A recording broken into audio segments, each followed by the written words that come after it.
Bonjour à tous et bienvenue dans cette nouvelle vidéo. Je suis très heureux de vous retrouver pour vous présenter une nouvelle fois un nouveau véhicule et c'est un véhicule extrêmement familial que l'on va vous présenter aujourd'hui. Mais avant ça, s'il vous plaît, ça se passe juste en bas. On like, on partage, on s'abonne. Ça ne change rien pour vous et pour moi, vous le savez, ça peut faire toute la différence. Au programme, on va vous présenter ce Mazda CX-80 dans sa version hybride rechargeable avec la motorisation essence et non diesel. On va également vous parler des tarifs de ce CX-80. On va faire également le débriefing, on va vous donner notre ressenti sur l'utilisation complète qu'on a pu avoir de ce CX-80 parce que franchement il y a pas mal à dire là-dessus, en configuration 7 places, configuration 6 places possible, c'est un vrai véhicule familial. Une bonne capacité de chargement même en 7 places et vous allez le voir bien entendu, on va tout vous montrer dans cette vidéo. Mais avant ça on va parler un petit peu chiffres, on va vous donner les puissances, on va vous donner les différentes autonomies, les consommations annoncées, les tarifs, les finitions, etc. On va essayer de vous donner un maximum d'informations. Juste, le réservoir fait 70 litres. On nous annonce chez Mazda 1 litre au 100 de consommation. Ce qui, d'après le vendeur automobile, nous fait une autonomie de 7000 km. Voilà. Visiblement, il calcule comme ça. Mais ça, c'est sans compter sur le fait que tous les 100 km, il faut s'arrêter pour recharger environ un peu plus de 2 heures la batterie pour avoir une nouvelle fois 60 km d'autonomie en tout électrique. Donc, si vous avez la possibilité de vous arrêter au bout de 100 km pour vous charger pendant 2 heures et que vous pouvez faire ça de manière rallongée, eh ben vous pourrez faire 7000 km avec un plein de carburant. Voilà. Ça, c'est dit. Et je vous propose qu'on attaque tout de suite avec le tarif de ce CX-80. J'ai pris ma petite fiche. Ça commence avec l'Exclusive Line à partir de 64 100 € et ça se termine avec la Takumi Plus à partir de 74 200 € pour la version avec la motorisation diesel et 75 100 € pour la version avec la motorisation essence hybride rechargeable. Je le précise, l'Exclusive Line n'est disponible uniquement que sur la version PHEV hybride rechargeable. En réalité, avec la motorisation diesel, vous n'avez que deux choix possibles, la Omura Plus et la Takumi Plus. Voilà. Après, par contre, pour la motorisation PHEV, vous avez Exclusive Line, Omura, Omura Plus, Takumi, Takumi Plus, 5 niveaux de finition possibles pour ce CX-80. Et je vous propose de vous donner les caractéristiques techniques au niveau des motorisations disponibles, puisqu'on l'a dit, il y en a deux, le 2,5 litres Skyactiv PHEV 327 chevaux, 500 Nm de couple et vous avez donc motorisation essence et vous avez le 3,3 litres diesel qui lui développe un petit peu moins de puissance. On a 254 chevaux mais 550 Nm de couple avec une micro-hybridation 48 volts. Voilà, alors que la version essence, on est sur du PHEV hybride rechargeable avec une autonomie annoncée de 60 km en tout électrique, cycle mixte. Et en cycle urbain, on est à même 65 km d'autonomie annoncée. En ce qui concerne la transmission disponible sur ce CX-80, c'est une boîte automatique à 8 rapports et une transmission intégrale qui équipe ce Mazda. Au niveau des consommations annoncées par Mazda, sur la version PHEV, on nous dit juste que sur un cycle mixte WLTP de 100 km, on a un peu plus d'un litre de consommation. Donc globalement, une fois que la batterie est vide, on n'a pas vraiment de chiffres communiqués par Mazda sur la consommation une fois que la batterie est vide. Pourquoi? Parce qu'en fait, ça va tout simplement dépendre de votre conduite et du fait de jouer le jeu ou non, de recharger le véhicule régulièrement ou pas. Voilà, donc c'est ce qui va rentrer en ligne de compte sur les consommations. C'est pour ça que ça peut vraiment extrêmement différer d'une utilisation à une autre. Et c'est pourquoi Mazda ne communique uniquement que sur un seul cycle de 100 km avec une batterie full chargée. Voilà, ça peut s'expliquer et ce sera à vous après de faire vos tests. Nous, on a fait les tests, on a chargé assez régulièrement pour avoir des trajets en électrique et globalement sur les 500 km qu'on a effectué avec le véhicule, on est sur une moyenne de 5,5 litres au 100 km en consommation. Je vais vous donner parce que par contre sur la version diesel, on a les consommations annoncées puisque c'est de la micro-hybridation, donc là ça fonctionne de manière totalement différente et on est sur une consommation avec la plus basse vitesse à 6 litres 7, donc on dirait un peu plus en ville hein, au final. Sur une consommation mixte combinée, on est aux alentours de 5 litres 7. Globalement, les consommations vont de 6 litres 7, hein, probablement en ville, hein, de ce qui est annoncé, jusqu'à environ 5 litres 7 de consommation mixte. Et on peut même, phase à haute vitesse, donc voie rapide, autoroute, on peut descendre à 4 litres 9 de consommation annoncée par Mazda. Donc bien entendu, ça, ce sera en fonction toujours hein, de votre conduite, votre mode d'utilisation, à savoir que sur le CX-80, vous avez 3 modes de conduite, un mode électrique pour la version PHEV, vous avez un mode normal et vous avez un mode sport également disponible. Nous, très clairement, sur ce genre de véhicule, le mode sport, pour nous, il n'a absolument aucun intérêt. Hein. Je vois pas vraiment l'utilité d'aller mettre un mode sport sur un véhicule de famille comme ça. Déjà parce que ça n'a pas vraiment de sens. Et puis de deux, le véhicule est quand même relativement lourd. Donc en fait, dès qu'on a tendance à taper un peu dedans, c'est compliqué, ça fait un peu de bruit, ça a du mal à se relancer. Voilà, on a du couple, hein, mais c'est pas un foudre de guerre sur la réaccélération. Donc très clairement, un mode sport, il faudra qu'on m'explique. Même si, en réalité, hein, les performances ne sont pas déconnantes. 6 secondes 8 pour faire le 0 à 100 sur la version PHEV et on est à 8 secondes 4 sur la version diesel. Mais bon, je vais quand même vous donner le poids moyen du CX-80. Je vais vous donner une fourchette parce qu'il y a une petite différence entre la version hybride rechargeable et la version diesel. Mais globalement, ça se joue à 60 kg près. On est environ à 2 tonnes 2 hein, au niveau du poids sur la balance de ce gros bébé quand même.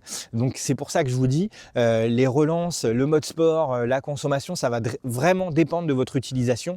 Parce que quand on a un véhicule de ce gabarit, de ce poids-là, ça peut vite varier ce genre de chiffres. Et j'en profite puisqu'on est sur la partie latérale du véhicule pour vous donner tout simplement les dimensions. C'est 4,99 m de longueur. Et ce que vous l'ayez en version diesel ou essence, ça ne change rien. Un empattement de 3,12 m, hein, distance entre la roue avant et la roue arrière, 3,12 m d'empattement. Alors forcément, hein, oui, vous allez le voir juste après, ça nous donne une excellente habitabilité. En ce qui concerne la hauteur, c'est 1,71 m et la largeur, finalement je suis assez surpris de la largeur parce que on a essayé des véhicules qui était plus petit en gabarit et qui était beaucoup plus large, hein, puisque le CX-80 revendique une largeur d'1,89 m.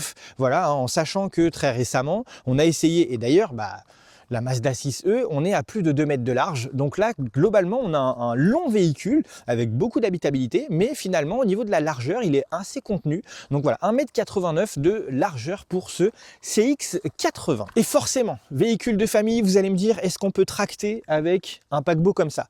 Eh bien oui, on peut tracter. On peut emmener son bateau, on peut emmener une caravane, on peut emmener un plateau avec un véhicule, si on fait de la piste, avec une MX-5 ou avec une RX-7 par exemple. Hein, ce sont des exemples qu'on peut donner.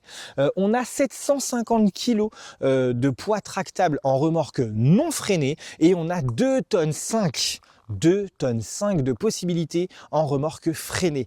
Donc franchement, ça laisse de quoi venir. Facile de mettre un plateau, une petite RX-7 ou une petite MX-5 pour aller faire de la piste sans aucun problème. Dernier chiffre et ensuite on passe au tour du véhicule, c'est la capacité de chargement. Donc dans la configuration 7 places ou 6 places, hein, puisque finalement là nous on l'a mis en version 5 places, hein, puisqu'on a rabattu un siège, mais sinon voilà, il est en 6 places. Et donc dans cette configuration là, vous avez 258 litres de capacité de chargement en configuration avec la 3e rangée de sièges relevée, 258 litres. Et si on baisse cette rangée de sièges, hop, et vous allez voir, c'est quand même relativement simple. Voilà, et bien là, vous avez plus de 600 litres et je dirais même 687 litres de capacité de chargement à l'intérieur du coffre.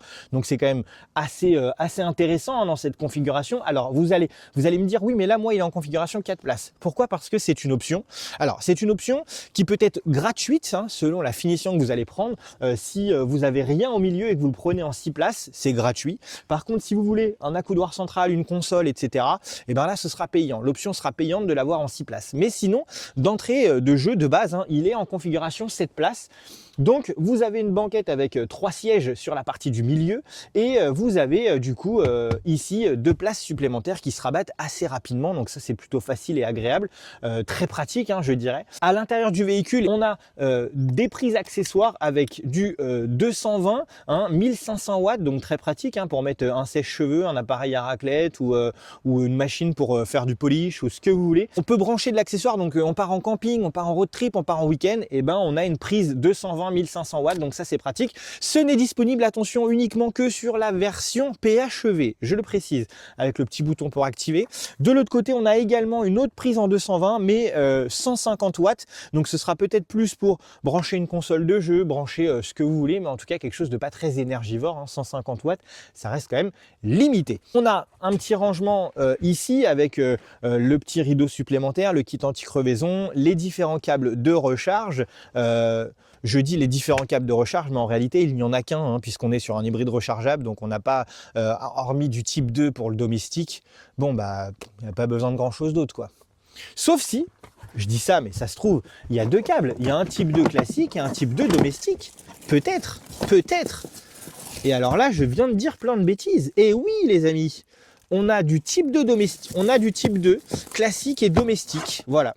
Donc en réalité, j'ai bien raison, on a bien 2 types de câbles disponibles à l'intérieur du CX80. J'avais pas vérifié parce que je n'ai pas eu besoin de me charger à l'extérieur.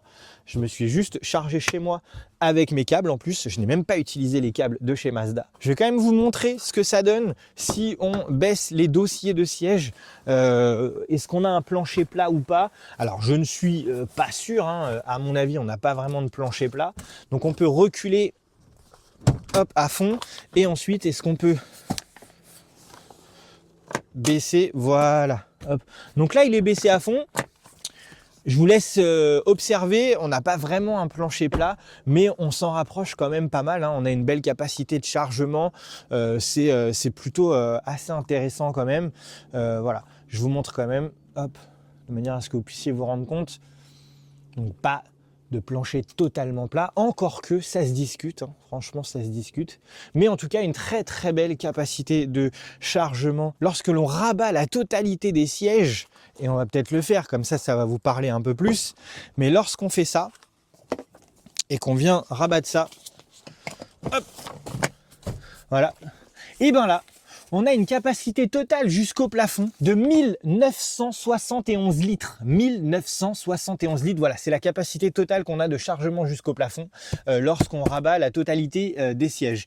Ça, c'est quand même vraiment, vraiment intéressant. Ça fait une très, très belle capacité de chargement à l'arrière du CX80. Mais bon, nous, on a quand même du monde à mettre dans la voiture. Donc, on va peut-être remettre les sièges, hein, parce que c'est quand même beaucoup plus pratique, hein, d'emmener du monde comme ça. Puis surtout, on va vous montrer un petit peu l'intérieur de ce CX80.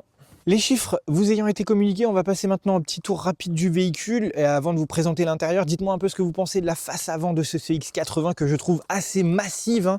On a des petits optiques de phare qui sont assez fins, très discrets, mais on a cette calandre énorme qui est totalement ajourée avec le monogramme Mazda qui trône ici en place centrale, hein, qui est vraiment très très gros, on peut pas le louper. Les radars de stationnement sont positionnés assez haut et assez en retrait, hein, dans cette calandre. Ça c'est assez bizarre d'ailleurs, hein, lorsqu'on utilise le parc assist, mais sinon voilà, ce pare-choc est quand même très très massif, très cossu. Dites-nous si vous aimez ou pas, hein, cette grosse face avant qui, c'est vrai, change un peu de ce qu'on peut voir sur d'autres SUV du même gabarit. On a quelque chose de beaucoup plus agressif, beaucoup plus gros et beaucoup plus ajouré également, avec cette partie chrome comme ça ici. Alors c'est très sympa, mais c'est vrai que sur la nouvelle plateforme électrique de chez Mazda, cette partie là, hein, puisque finalement on garde un peu cet ADN, un peu cette identité visuelle, mais maintenant cette partie-là, elle est rétro-éclairée et ça c'est quand même vraiment sympa. On aura l'occasion de vous présenter sur les prochains véhicules de chez Mazda avec les nouvelles plateformes électriques. Vous allez voir, c'est juste magnifique. En revanche, moi j'avoue, j'aime bien, hein, ce petit optique de phare comme ça, très fin, très discret.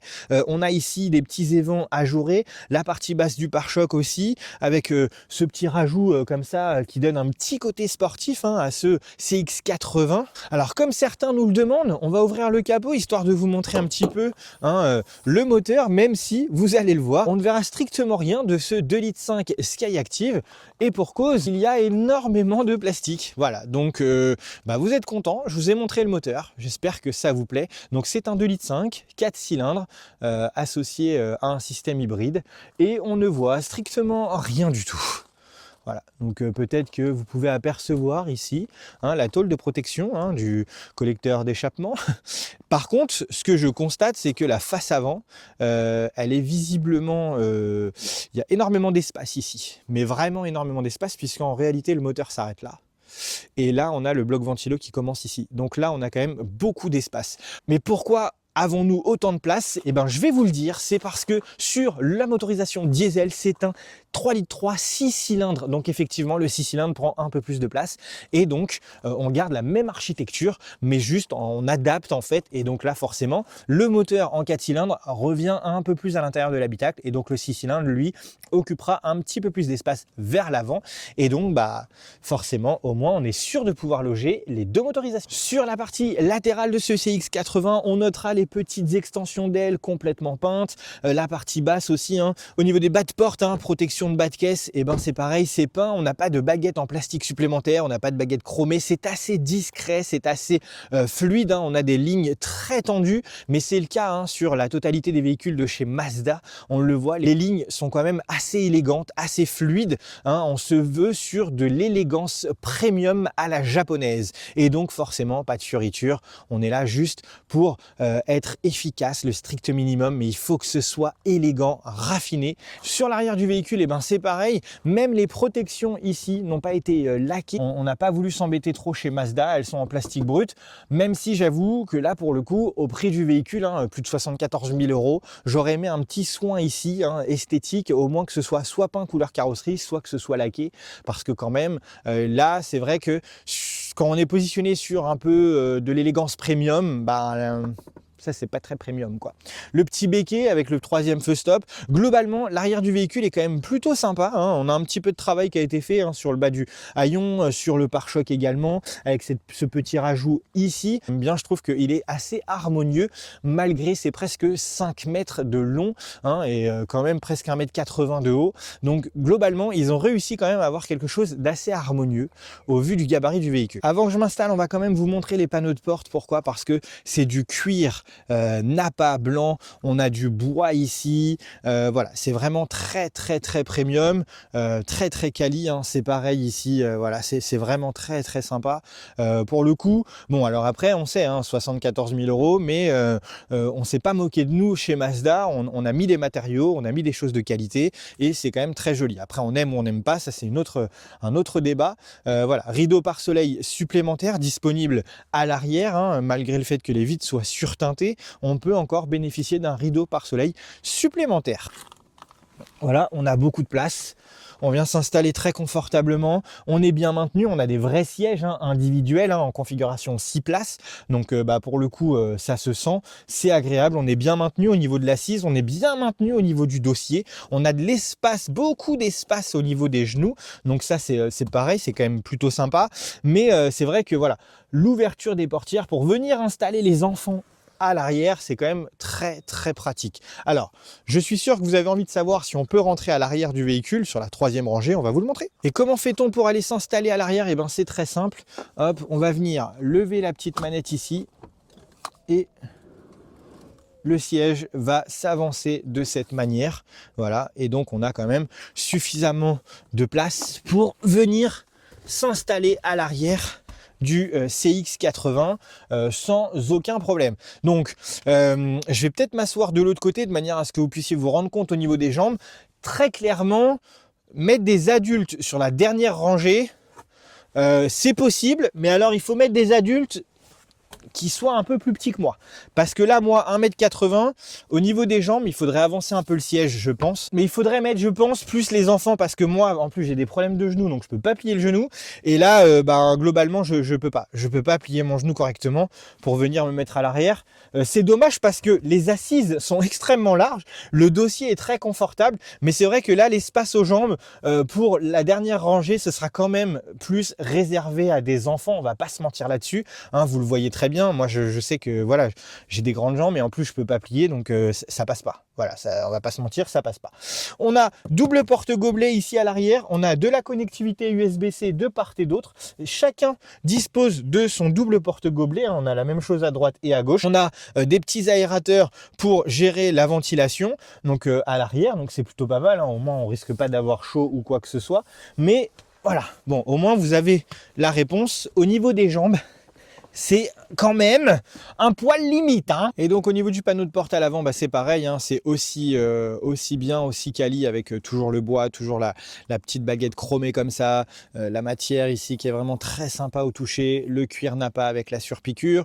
On a un pack Bose qui équipe notre version, donc c'est plutôt sympa. On n'a pas vraiment testé, hein. Je vous avoue qu'on a le véhicule que 3 jours, donc c'est compliqué d'essayer de tout tester dans de bonnes conditions. J'aime beaucoup le travail qui a été fait au niveau du tableau de bord. Je vais aller m'installer pour vous montrer. Donc bien entendu, siège avec pack électrique, avec réglage des lombaires électriquement, siège chauffant, siège ventilé à l'avant, voilà, hein. Console centrale avec du bois encore, c'est très joli. Moi j'aime beaucoup, hein, ce bois, donc ça me dérange pas. C'est vrai que certains n'aimeront pas forcément. Accoudoir central avec boîte à gants intégrée comme à l'arrière. L'écran central, on va en parler, mais l'écran, on va surtout en débriefer lorsque on prendra le volant et qu'on ira essayer, parce que cet écran il est un petit peu vieillot et ça c'est vrai que c'est pas super. En revanche, et c'est vrai, une fois qu'on est installé à bord, c'est quand même très confortable. Double porte-gobelet, hein. Ici, on a la charge à induction, les modes de conduite, le petit sélecteur de vitesse, la caméra 360, le petit pad pour pouvoir régler cet écran. L'écran, normalement, il est tactile lorsqu'on utilise Apple CarPlay ou Android Auto. On n'a pas testé, donc on va peut-être tester et au pire, on vous fera un petit message pour vous mettre dans la vidéo si ça fonctionne bien. Mais sinon, on n'a pas testé et c'est vrai que pour moi, utiliser ça et avoir un écran comme ça, et surtout, vous allez voir, je vais l'allumer, mais la couleur, bon, oui, c'est un écran couleur, mais on voit quand même que on est sur quelque chose d'un petit peu vieillissant. Sinon, au niveau du tableau de bord, c'est quand même très joli. Ici, c'est du plastique, mais ça reprend quand même la teinte du cuir Nappa. Donc ça, c'est quand même sympa. Cette petite baguette chromée toujours. Ici aussi, en bas du tableau de bord, qui encercle également les petits aérateurs.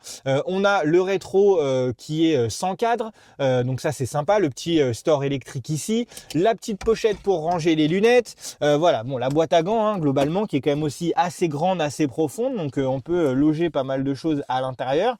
Donc non, globalement, on est quand même vraiment gâté sur ce CX-80. Hein. On est quand même très bien accueilli et c'est vrai que franchement, je trouve qu'on est dans une bonne ambiance, on est dans quelque chose de différent, on est dans quelque chose de très qualitatif, de très premium et surtout de très élégant. De la connectivité également cachée ici, hein, on a double USB-C qui est caché dans ce petit rangement là.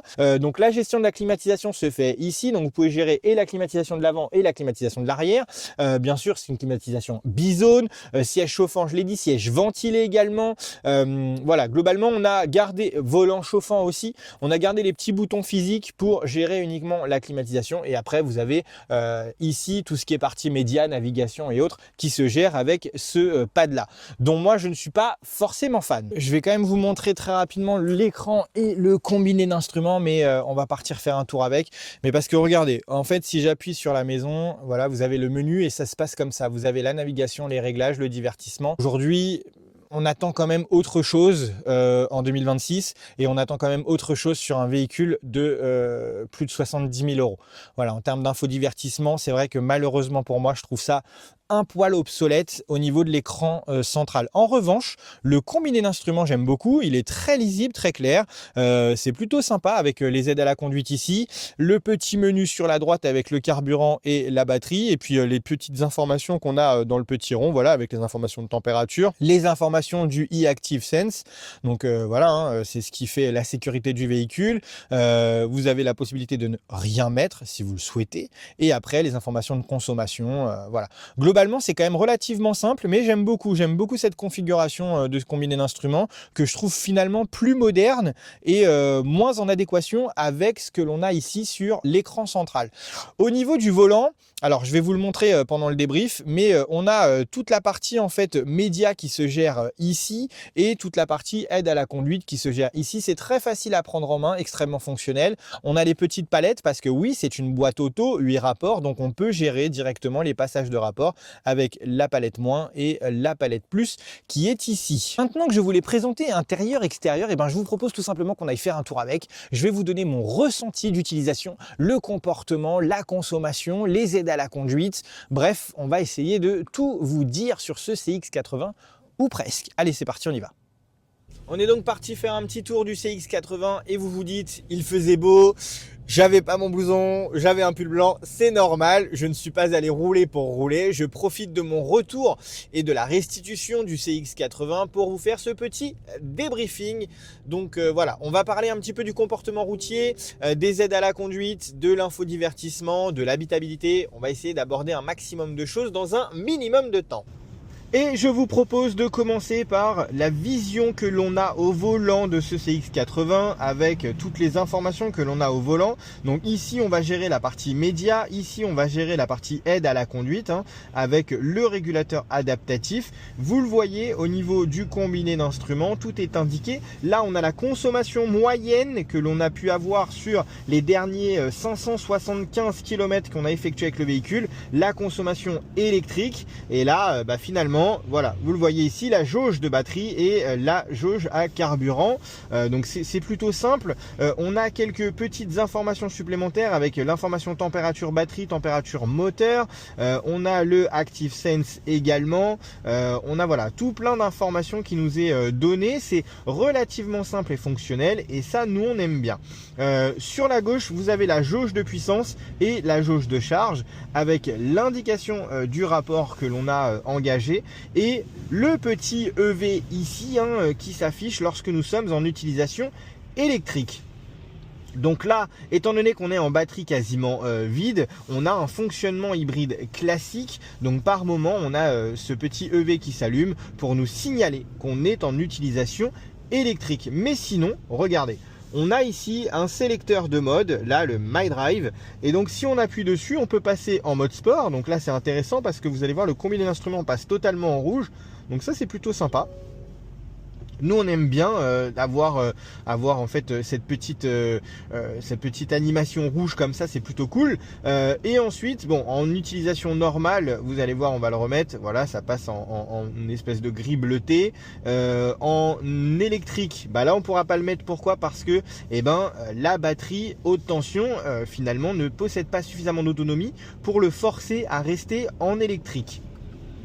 On a un mode off-road. Donc on va vous faire une petite démonstration. On va se caler à la vitesse qui est lue par le panneau, donc à savoir 50 km/h. Et là, hop, on met le régulateur adaptatif et on laisse le véhicule faire tout simplement. Voilà, donc ça s'affiche au niveau de l'affichage tête haute. Ça s'affiche également ici. Vous avez des petits carrés qui sont symbolisés par des véhicules. Et les véhicules apparaissent lorsqu'ils sont un peu plus loin ou lorsqu'ils sont en face de vous. Mais quand ils sont sur le côté, en fait, c'est schématisé par des petits rectangles, des petits carrés. Voilà, et vous voyez bien, quand les véhicules se rabattent devant nous, ils sont schématisés. En ce qui concerne le comportement de ce CX-80, la tenue de route est vraiment exceptionnelle. On n'a pas de comportement bateau, malgré les plus de 2 tonnes du véhicule, malgré les presque 5 mètres de long. Pour autant, on a un véhicule qui est contenu au niveau de sa largeur, qui offre un très bon rayon de braquage, ce qui permet d'avoir une excellente maniabilité malgré son gabarit, malgré sa taille. Alors bien entendu, on n'a pas utilisé le CX-80 dans une conduite, je dirais, dynamique. On l'a utilisé dans une conduite, tout ce qu'il y a de plus standard et classique, avec les enfants, etc. Si on utilise le CX-80 avec un peu plus de dynamisme, on va avoir un véhicule qui va prendre un peu plus de roulis, qui va bouger un peu plus. Mais j'ai envie de vous dire, ça c'est caractéristique de tous les gros, très gros SUV familiales. Ils sont absolument pas faits pour ça. Chez Mazda en plus, vous avez des véhicules à caractère sportif, avec un petit côté sportif, à caractère dynamique. Donc voilà, une chose est certaine, on n'achète pas un CX-80 pour rouler de manière dynamique, ça c'est certain. Maintenant, nous, on l'a dans sa version essence, comme vous l'avez vu pendant la présentation, hybride rechargeable, plus de 320 chevaux, c'est largement suffisant hein, pour une utilisation de tous les jours, ça suffit amplement. Le couple, plus de 500 Nm de couple, c'est quand même vraiment pas mal et c'est ce qui lui permet hein, finalement d'avoir une capacité de 2,5 tonnes au niveau du remorquage. Donc ça c'est pareil, c'est quand même assez exceptionnel pour un véhicule hybride rechargeable. Une chose que l'on n'a pas abordée et qui moi m'a vraiment plu chez Mazda, hein, c'était le cas déjà sur la 6e, c'est le cas également sur ce CX-80, c'est l'efficacité de l'éclairage. Honnêtement, je suis bluffé, scotché par l'efficacité de l'éclairage de chez Mazda. Alors, je ne sais pas ce que ça donne pour les usagers qui arrivent en face, en étant totalement égoïste, ça c'est clair. Mais au volant des véhicules de chez Mazda, on ne peut pas dire que l'éclairage a été négligé. Là, pour le coup, ça éclaire, mais alors vraiment fort. Donc, forcément, pour la sécurité, c'est appréciable. Pour les parcours de nuit, c'est extrêmement appréciable, je ne vais pas vous mentir. Mais c'est vrai que je ne me suis pas trop posé la question pour les usagers en face, malheureusement. Petit côté égoïste, voilà. Moi, je me suis senti bien, j'avais l'éclairage qui était vraiment top. En plus, le CX-80 est équipé d'un éclairage adaptatif. Et j'en profite, on est dans les bouchons, on fait un petit débriefing concernant l'infodivertissement. Pourquoi? Parce que regardez, on a ici sur la console centrale les petits boutons hein, de retour, le petit bouton Home, le petit bouton pour les médias et le petit bouton pour la navigation. Alors, moi, ça me dérange un peu. Ça me dérange parce que ça me rappelle certains véhicules allemands. J'ai pas forcément envie, quand je monte dans une japonaise, d'avoir autant de ressemblances par rapport à un véhicule allemand, donc ça me pose problème. Mais ça, j'ai envie de vous dire, c'est pas très grave. Mais c'est vrai que du coup, on est en 2026, ça me semble un peu, tout simplement, obsolète, en fait. L'écran central et cet infodivertissement me semblent obsolètes, vraiment. Pour le coup, je me dis qu'il y avait peut-être autre chose à faire, vraiment. Là, on est avec du coup ce pad hein, qu'on a ici, hein, c'est cette molette qu'on va venir tourner. Donc là, navigation, là, réglage, là, communication, là, divertissement et là, information. Donc après, on appuie dessus et on a finalement différents modes, différentes options, différentes informations qui nous sont proposées, qui nous sont données. Donc là-dessus, pas de souci. Mais honnêtement, je trouve pas que déjà ça manque un peu de couleur, de luminosité, de ce que. Alors la luminosité, je dis des bêtises, on peut la régler, mais ça manque de couleur. La navigation, je vais vous la montrer, mais honnêtement, c'est pas possible. C'est pas possible d'avoir une navigation comme ça maintenant. En 2026, j'aurais aimé soit Google intégré, soit je sais pas, mais en tout cas cette navigation est assez vieillissante hein, là-dessus, voilà. Très honnêtement, c'est fonctionnel. Là-dessus, il n'y a pas de souci. C'est quand même facile à prendre en main, c'est quand même fonctionnel. Mais, à mon sens, ça me semble quand même légèrement obsolète. Voilà. Et c'est vraiment le constat que je fais, c'est que cette technologie me semble obsolète. Voilà. J'aurais aimé vraiment, je le dis, j'aurais aimé autre chose, j'aurais aimé avoir quelque chose de différent. Et pour le coup, ce n'est pas le cas. Et ouais, ça me gêne, ça me dérange. Par contre, on a testé cet écran central est bien tactile lorsque l'on utilise, alors on n'a pas essayé avec Android Auto, mais on a essayé avec Apple CarPlay.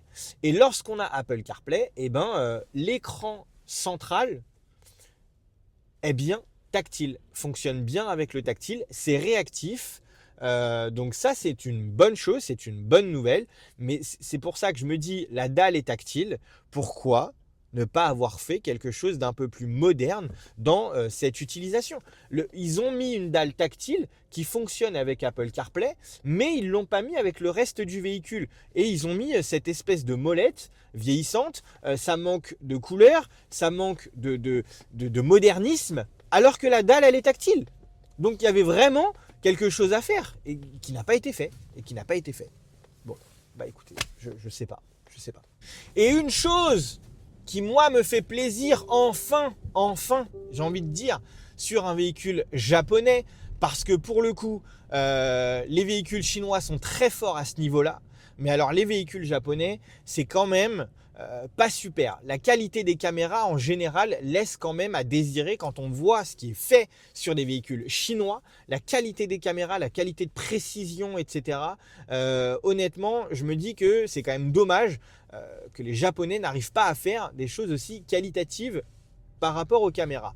Eh ben, c'est chose faite avec Mazda, puisque sur le CX-80, on a une qualité de caméra qui est quand même assez exceptionnelle par rapport à ce qu'on a pu voir sur d'autres véhicules japonais, et je vais vous montrer tout de suite. Puisqu'on a le petit raccourci avec le bouton, on va appuyer dessus, et regardez la qualité de la caméra, on voit bien, c'est assez net, assez lisible.